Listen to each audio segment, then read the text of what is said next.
So I'm gonna speak for a comment on the kids, and then I'm gonna talk for about 8 minutes. So staying with the kids, I was gonna say it on the end. I've been working, and Steve, been working with Bike to School for 7. You've been working with it 15 years. 15 years. That's right. And every year we try to get kids out on the road. And if you ask any parent what the statistic is why they won't let their kids ride to school, it's because of safety.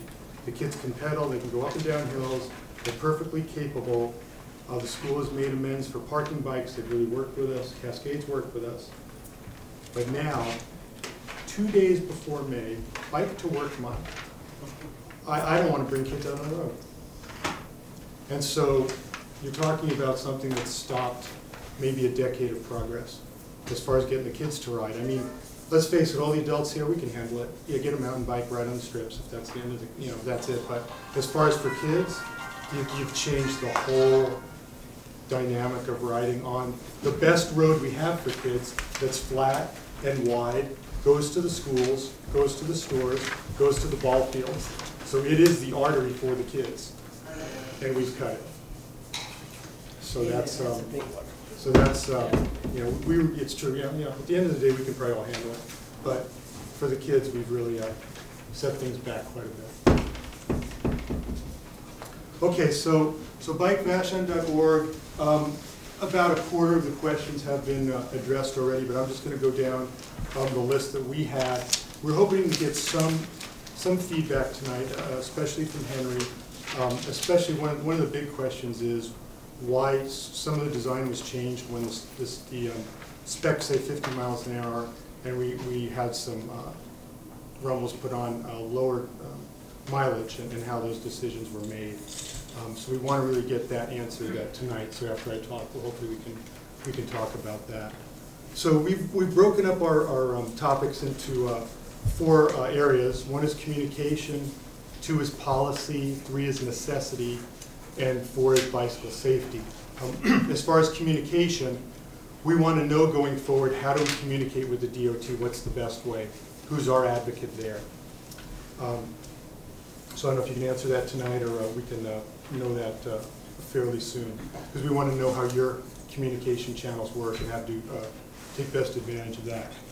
And then again, this question was brought up, why was there no recent communication or outreach with the Beachcomber and the island community? We had heard, and I didn't verify, that last year there was a little bit of information put out to the Beachcomber. It didn't get in the paper. We don't know what happened, but there really wasn't any kind of effort to have any kind of community involvement. So we really want that question answered. As far as policy, we know that King County has a comprehensive plan. What does it say about bicycling and planning for non-motorized use, and how does it affect our roads in our area here? We want to know what the King County's long-term goals are with bicycling, especially with regards to Vashon. And that the Puget Sound Regional Council has recently published a draft of the Regional Bicycle Network that actually identifies Vashon as a route, and we want to see you summarize those goals and its implementation with regard to Vashon. So one of the things that we're thinking about as a group is this event has galvanized us, but we're going to be dealing with this road for decades. So how do we kind of look at it beyond the rumble strips and keep these roads safe for bicycling in the long term and align with the plans that are already out there? As far as necessity, we talked a bit about the data. We want a little bit more specifics about the data on the highway, and in the research that we've done, we haven't really been able to identify what kind of accidents triggered the data, whether the causes of the accidents were just people drifting off the road, whether it was excessive speed, whether it was driving under the influence, time of day, icy conditions. So, we really want to know, because we respect that you made these decisions based on data. You didn't just come out here and dig strips. It's based on data, but we want to know the details of that, because we think there's some flaws in that, and we'd like to know how the rationale was made to choose the island for this project. And yeah, that's 1 and 2. And then the other thing is there any other mitigation to make the road safer besides rumble strips?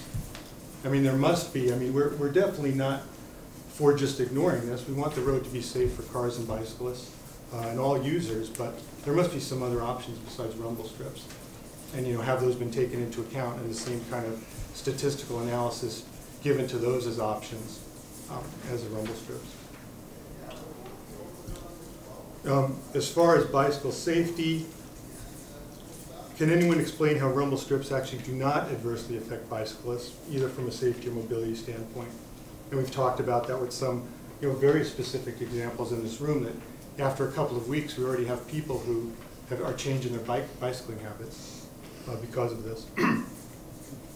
What can be done to make rumble strips more visible? We've talked about that. That's a necessity because you can't see them. And just because they're filled with water, that's not a good reason to say that they stick out more. Because you can see them better when they're filled with water. Please summarize the discussion that was held in deciding to deviate from the DOT guidelines. So again, I mentioned that.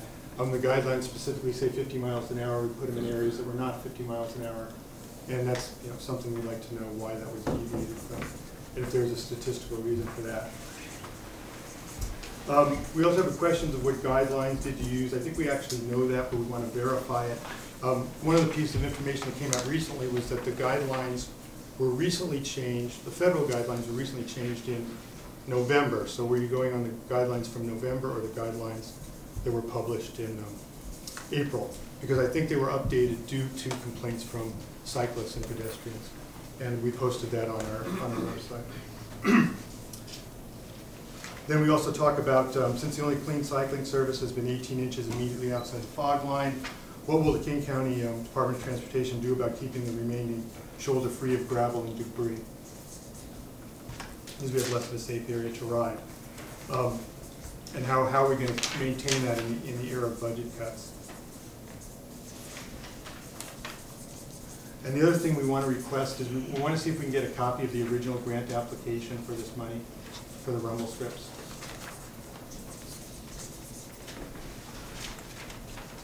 Speaking of keeping the shoulders clean, I wonder how many people have had the experience when you're cycling that you hit a rock on the shoulder that goes bing right into a car windshield. I mean, is that pretty common? Because I was doing that today, and that forced me to ride to the left of the white line because I didn't want to be raining gravel into the windshields of passing cars too. Or get a flat. Or get a flat. Right. Yeah. And then go down as I cross the rumble strip with a flat on the front. Oh, eat asphalt. So Ashley, these questions are, we have about 110 people that have joined us on Facebook. There's about 70 or 80 on the mail list. So it's a representative of a large group of people having a lot of dialogue and putting a lot of thought into this.